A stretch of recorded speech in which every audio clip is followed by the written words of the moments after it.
All over દેશમાં ચૂંટણીનું પરિણામની જે રસપ્રદ કહાની છે, રસપ્રદ વાત છે, તે હું તમને આ વિડીયોમાં કહેવા જઈ રહી છું.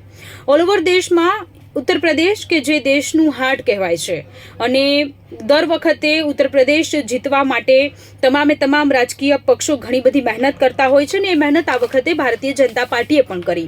ભારતીય જનતા પાર્ટીને એવું હતું કે અયોધ્યામાં રામ મંદિરની પ્રાણ પ્રતિષ્ઠા થઈ ગયા છે, રામલલ્લા બિરાજમાન થઈ ગયા છે અને તેની અસર જોવા મળશે, પરંતુ આખો જે દાવ છે તે ઊંધો પડ્યો.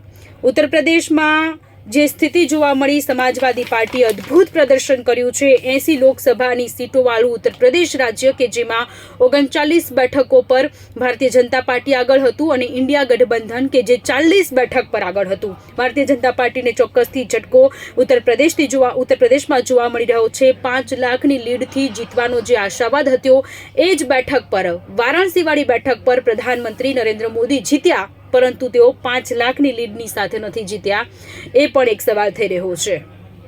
આ સાથે મહારાષ્ટ્રની વાત કરીએ તો મહારાષ્ટ્રમાં પણ ઇન્ડિયા ગઠબંધન 27 બેઠકો પર આગળ હતું અને એનડીએ 18 બેઠકો પર આગળ હતું, એટલે કે ત્યાં પણ ક્યાંક ઇન્ડિયા ગઠબંધન આગળ જોવા મળી રહ્યું છે. રાજસ્થાનની પણ આ જ પ્રકારની સ્થિતિ છે.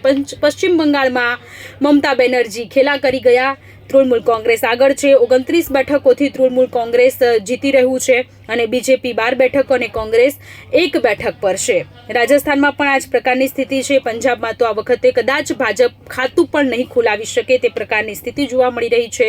સ્મૃતિ ઈરાની, તેમની જે બેઠક હતી અમેઠી બેઠક પરથી સ્મૃતિ ઈરાની લડ્યા હતા અને આ વખતે સ્મૃતિ ઈરાની હારી ગયા છે.